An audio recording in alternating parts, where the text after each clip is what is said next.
Hello, હું નિકિતા.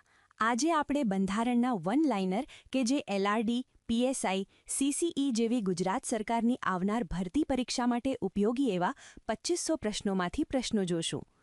બંધારણની આ સિરીઝ નવા અભ્યાસ અનુસાર તૈયાર કરવામાં આવી છે, જે બંધારણના બધા ટોપિકમાંથી પ્રશ્નો આવરી લે. તો ચેનલને સબસ્ક્રાઇબ કરીને બેલ બટન પર ક્લિક કરી લો, જેથી કરીને હું ખુશ થઈ જાઉં. તો ફટાફટ ચેનલ સબસ્ક્રાઇબ કરીને વિડીયોને લાઇક કરી લો. પ્રશ્ન 501. ભારતનો ચૂંટણી પંચ પોતાનું ચૂંટણી કાર્ય બદલ કોને જવાબદાર છે? રાષ્ટ્રપતિને. પ્રશ્ન 502. કયા કાર્યાલયની સ્થાપના વિશે ભારતીય બંધારણમાં જોગવાઈ નથી? આયોજન પંચ. પ્રશ્ન 503. સંસદનો અનન્ય ભાગ કયો નથી? ઉપરાષ્ટ્રપતિ. પ્રશ્ન 504. ભારતીય બંધારણમાં કઈ કલમ પ્રેસની સ્વતંત્રતા સાથે સંબંધિત છે? 19(1)(અ). પ્રશ્ન 505. ભારતનું બંધારણ વિશ્વમાં સૌથી મોટું બંધારણ છે. પ્રશ્ન 506. ડૉક્ટર આંબેડકરે બંધારણના કયા અધિકારને બંધારણનો આત્મા કહ્યો છે? સમાનતાનો. પ્રશ્ન 507. કયા બંધારણ સુધારા દ્વારા બંધારણને સુધારવા માટે જોગવાઈ કરી છે? 24મો સુધારો. પ્રશ્ન 508. સ્થાનિક સ્વરાજની સંસ્થાઓમાં મહિલાઓનું પ્રતિનિધિત્વ કેટલા ટકા કરવામાં આવ્યું છે? 33. પ્રશ્ન 509. ભારતનો રાષ્ટ્રીય નારો કયો છે? જય હિન્દ. પ્રશ્ન 510. સ્થાનિક સ્વરાજની ચૂંટણીમાં ઉમેદવારી કરવા માટેની ઉંમર કેટલા વર્ષની છે? 21 વર્ષ. પ્રશ્ન 511. ભારતના રાષ્ટ્રધ્વજમાં લીલો રંગ શેનું પ્રતિનિધિત્વ કરે છે? પ્રગતિ. પ્રશ્ન 512. ભારતના રાષ્ટ્રધ્વજમાં કેસરી અને સફેદ રંગ શું સૂચવે છે? બલિદાન, તપ અને શાંતિ. પ્રશ્ન 513. ભારતનું રાષ્ટ્રીય ગીત કયું છે? વિજય વિશ્વ તિરંગા પ્યારા. પ્રશ્ન 514. કયા દિવસે રાષ્ટ્રપતિ રાષ્ટ્રને પ્રજાસત્તાક સંદેશ આપે છે? 26મી જાન્યુઆરીના પૂર્વ સંધ્યાએ. પ્રશ્ન 515. કયા દિવસે રાષ્ટ્રપતિ લશ્કરના બધા જ સાધનોની સલામી ઝીલે છે? 26મી જાન્યુઆરીએ. પ્રશ્ન 516. કયા દિવસે વડાપ્રધાન રાષ્ટ્રને રાષ્ટ્રીય સંદેશ આપે છે? 15મી ઓગસ્ટે. પ્રશ્ન 517. દિલ્હીમાં ધ્વજવંદન ક્યાં થાય છે? લાલ. પ્રશ્ન 518. બંધારણ મુજબ કેટલા કેટેગરીમાં રાજ્યોને વહેંચવામાં આવ્યા છે? 3 કેટેગરીમાં. પ્રશ્ન 519. કયું રાજ્ય ભાગ અની કેટેગરીમાં આવે છે? મધ્યપ્રદેશ. પ્રશ્ન 520. કયું રાજ્ય ભાગ બની કેટેગરીમાં આવે છે? રાજસ્થાન. પ્રશ્ન 521. કઈ સચિવે ભારતના રાજ્યોને એક કરવામાં મદદ કરી હતી? વી.પી. મેનને. પ્રશ્ન 522. કેન્દ્ર શાસિત પ્રદેશોમાં સત્તા પરિવર્તન માટે કોણ જવાબદાર છે? રાષ્ટ્રપતિ. પ્રશ્ન 523. ભાષાવાર રાજ્યોની પુનઃસ્થાપના માટે કઈ સમિતિ નીમવામાં આવી હતી? ન્યાયમૂર્તિ એસ.કે. ધર. પ્રશ્ન 524. કયા કેન્દ્રશાસિત પ્રદેશો પોર્ટુગીઝ પાસેથી મેળવ્યા? ગોવા, દમણ અને દીવ. પ્રશ્ન 525. ભારતીય સંઘરાજ્યમાં છેલ્લે જોડાયેલું રાજ્ય કયું છે? ગોવા. પ્રશ્ન 526. રાજ્ય અને કેન્દ્ર વચ્ચે સત્તાની વહેંચણી કેવી રીતે કરવામાં આવી છે? સત્તાની 3 યાદીમાં વહેંચણી.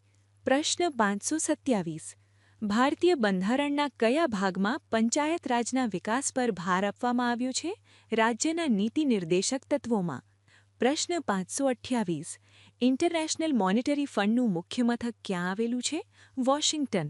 પ્રશ્ન 529. ભારતમાં કેન્દ્ર સરકાર અને રાજ્ય સરકાર સત્તાઓ કોની પાસેથી મેળવે છે? બંધારણ. પ્રશ્ન 530.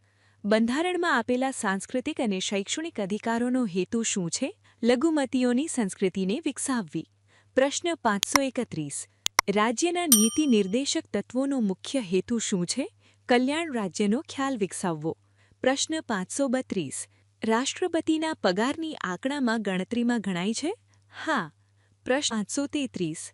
રાષ્ટ્રપતિ વીટો પાવરનો ઉપયોગ નીચેનામાંથી કયા પ્રસંગોમાં કરી શકે છે? માત્ર બિન નાણાકીય ખરડા માટે. પ્રશ્ન 534. રાષ્ટ્રપતિને સંસદના બંને ગૃહોને સંયુક્ત રીતે અથવા તો અલગ રીતે સંબોધવાનો અધિકાર છે. પ્રશ્ન 535.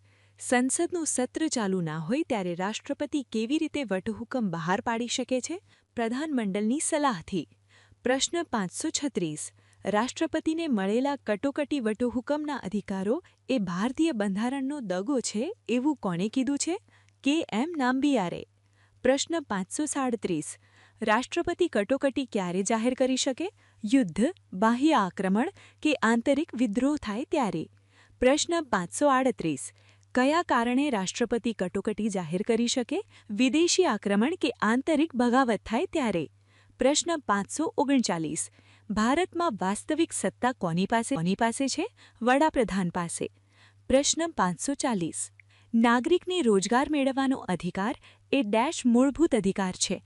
પ્રશ્ન 541. સમાજના આર્થિક અને પછાત વર્ગના કલ્યાણનો વિચાર બંધારણના કયા ભાગમાં આવે છે? રાજ્યના નીતિ નિર્દેશક તત્વોમાં. પ્રશ્ન 542. રાષ્ટ્રધ્વજને માન આપવું એ દરેક નાગરિકની ડેશની મૂળભૂત ફરજ છે. પ્રશ્ન 543. કઈ વ્યક્તિને રાષ્ટ્રપતિ વડાપ્રધાન તરીકે નિયુક્ત કરવા માટે બોલાવી શકે? લોકસભામાં બહુમતી પક્ષના નેતાને. પ્રશ્ન 544. ભારતની બીજી સહાયક રાજભાષા કઈ છે? અંગ્રેજી. પ્રશ્ન 545. ભારતનું બંધારણ તૈયાર કરવામાં મુખ્ય 4 રાષ્ટ્રીય નેતાઓ કયા હતા? Doctor Rajendra Prasad, doctor બી.આર. આંબેડકર, કે.એમ. મુનશી અને મૌલાના આઝાદ. પ્રશ્ન 546. બંધારણના માત્ર 18 ભાષાઓ એવી છે કે જે કોઈ રાજ્યની સરકારી ભાષા નથી. આ ભાષાઓ કઈ છે? સંસ્કૃત, સિંધી, કશ્મીરી.